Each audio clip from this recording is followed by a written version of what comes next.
So the pros and cons of using a tablet to trade. I want to share some of my experience with you, things that I've learned through using a tablet for my trading primarily for a few months, and things that you can do, cannot do, and what you should be doing as a trader, using a tablet or not. What's up, traders? Welcome back to Wahin in Thailand, near the beach once again. We've been here around the beach, a couple of cool areas for the past few days. We've been doing kind of a road trip here in Thailand, which has been really nice. But let me share with you some tips about whether you should use a tablet to trade or not. And some things I've learned. As you know, switched to a tablet a few months back, mostly. I kind of went back to using a laptop for some things, use a tablet for other things. The video that I've done previously about this is over here on the screen, where I talked about using my tablet and why I believe it was better than my laptop. But let me share my thoughts here about why I think a tablet is king and really good for traders and people who are using it for even different things. First things first, the battery life on a tablet really completely outperforms any kind of laptop. So these laptops, like for example the one I had and the one I still have now, they advertise like a 10-hour battery life, which in reality it ends up being like about 4 hours, 3 to 4 hours if you're lucky. The tablet can go on for like 11 or 12 hours easily, and that's in one charge. Doing the same kind of work on the browser, the same kind of things, but the tablet goes a lot beyond. And that means that even if you want to not charge it at the end of the day, you want to keep it in one charge for 2 or 3 days, you can easily do that. And that's really, really easy to do with a tablet.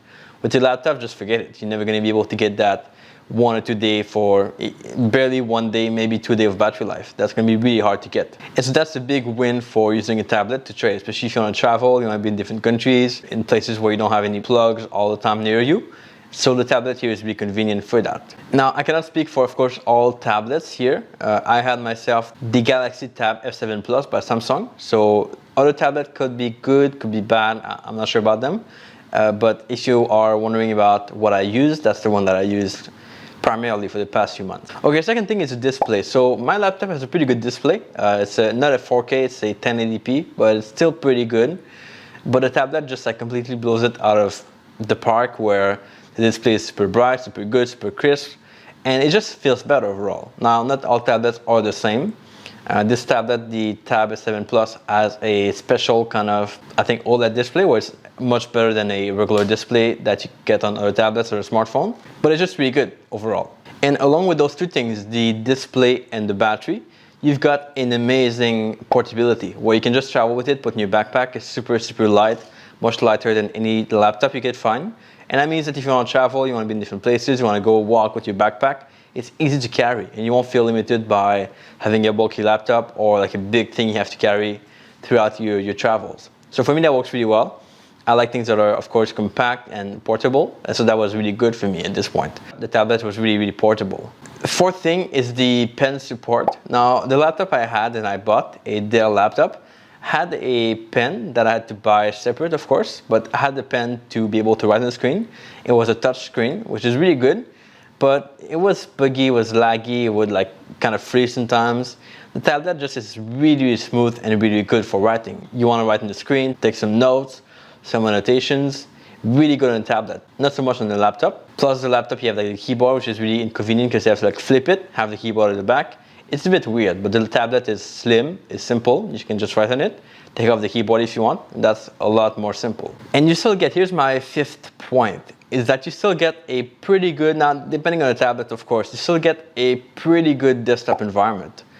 Samsung, they have this thing called Samsung DeX, where it kind of turns the tablet into a desktop environment with like the bar at the bottom, the taskbar, with some kind of icons for your apps, and that's really cool. That works really well for me.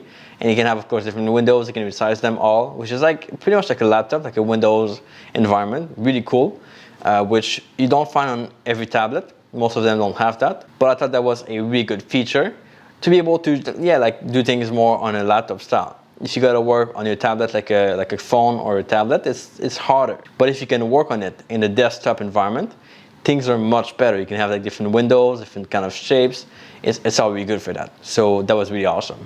And the last thing that I think makes it really big is how easy it is to use. Everyone is used to having a phone now. Everyone is used to having either an Android phone or an iPhone or something similar. And that means that you know how to use these tablets, which have these systems. It's the same kind of layout, the same kind of format, the same apps or so. And so you're able to use things really easily. And you don't have to learn a different system, Like you have to learn, let's say, Windows or Mac OS if you want to jump to that. So that makes it easy.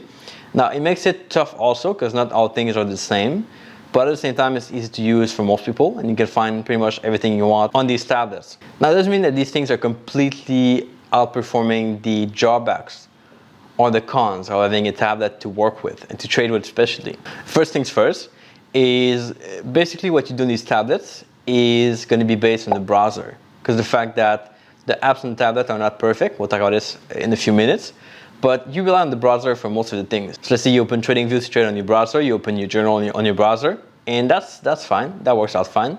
But the browser is a little bit buggy in the sense that you might have issues with like the drag and drop, with moving things on the browser, because the browsers are not optimized really for tablets yet. And so even Google Chrome doesn't work that well. Samsung Internet was the best one that I found for me, but even then some features are lacking. One of which is you cannot have any extensions on your browser, which makes it hard to do things if you do things on your browser a lot with these extensions like you have on Chrome or different browsers. Now some browsers do have that. For example, the Yandex browser or the Kiwi browsers, they can support extensions from Chrome. So you just go like in a normal Chrome browser, you can install these extensions and use them on your browser, which is really cool. It's really awesome. But there's still some bugs with the browsers, it's not perfect. Some things you cannot do, some things you can barely do, so you have to be able to work around that. So I feel like the browsers and the ways to work with it are getting there, they're close to it, but just not perfect yet. And along with that, you get the issue with the limited apps and softwares. Forget about apps for trading journals, they don't really exist yet. And many apps that you might use already on your phone will just like look weird on tablet. I'm talking here especially about the Android apps because they are not really built for tablets yet. Basically the market for tablets is really small, so developers don't really work on their apps to make them work on a tablet. But on an iPad it's a bit different. You might have some more apps that are optimized for iPads, and that's really cool. But it's going to be hard to find the software you really want that are easily available on PCs and Macs, but not on tablets yet. So that could be a big issue. And along with that, kind of the whole theme of this, the whole con of using a tablet is many of the tasks you might do as a trader, like the backtesting, the journal, the looking at data, analyzing data, are going to be tougher to do on a tablet, a little bit. Now, it might be easier in some cases if you can do it faster, but in most cases you have to learn some things, you have to be able to work around some things, and you got to be able to kind of find ways to do things differently. And that means that you might take more time, you might waste some time trying to learn things or do things differently, end up spending more time working when you could be doing other things instead of your work on your tablet. So that's the main issue. Now the other thing which I have to mention here is the fact that I pretty much bought the best possible case and keyboard for my tablet. But a touchpad is not good compared to what you would find on any kind of PC. And I consider my PC to have like a really bad touchpad compared to a Mac, which I had before. But in the end, it's still not good on tablet yet. So it's still different. The double click works sometimes, sometimes not. The right click works sometimes, sometimes not. It's a bit of a mess. And you just kind of have this precision and this really top-notch touchpad or trackpad and keyboard as you would do on a PC. So like a laptop or a Mac for sure. And that's something that if you work a lot with the trackpad and you want to like move around fast, it might be hard to do a little bit. So with that being said, I think there's still a possibility of trading and working only with a tablet. I've been doing it for a long time. I was okay with it. I was pretty fine with it. But some things will require you to have a laptop if you want to really become performant and work top-notch as a world-class trader. And that's why having a laptop or some kind of PC is really essential. You need that to be able to perform some tasks that a trader would perform, and that's the key part here. That being said, you can still make it work. For example, you could use a VPS on your tablet where you access a computer that's outside, somewhere else, hosted on different servers. Many companies provide that. It will cost you about maybe $15 to $100 per month, depending on the package and the speed you need. So you have this computer outside that you can access on your tablet. You can still work with it, do things with it. So all your apps that you use on the Windows environment, you can still use them on this VPS, it's a virtual private server. But you would of course need to be connected to internet and Wi-Fi to access that, which is a fair thing. I'm using this myself to access my MT4 platforms on this VPS to trade with. So these are the platforms we take trades with my algos. I need to be able to access them to manage some trades or to fill in my zones for the algo. And that works out fine. That's totally good. Now you just have to keep in mind that these VPS are not as performant as a normal laptop or computer. They might be better, they might be worse, but with the connection outside and you have to connect these other computers, it might take some more time. It might be a bit more slow.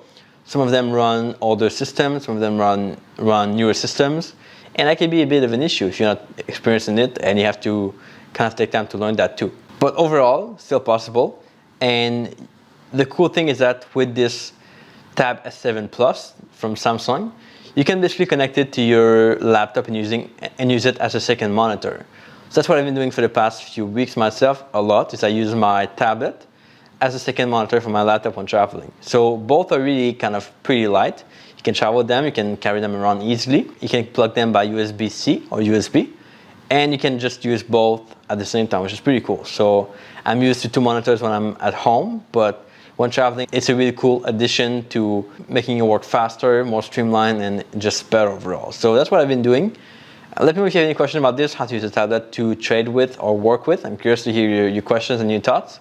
If you've done it before, you have some feedback, let me know in the comment section below as well. I'm not giving up on a tablet yet. I'm using it a lot still for different tasks, different things. When I can go out with it, I'm using it. And when I cannot, and when I need some desktop environment or some kind of laptop, Windows environment, I will use the laptop. Just depends what I'm working on. But I will definitely do more videos on that if you want in the future. Let me know in the comment section as well. And I'll catch you back here in the next video pretty soon. Ciao.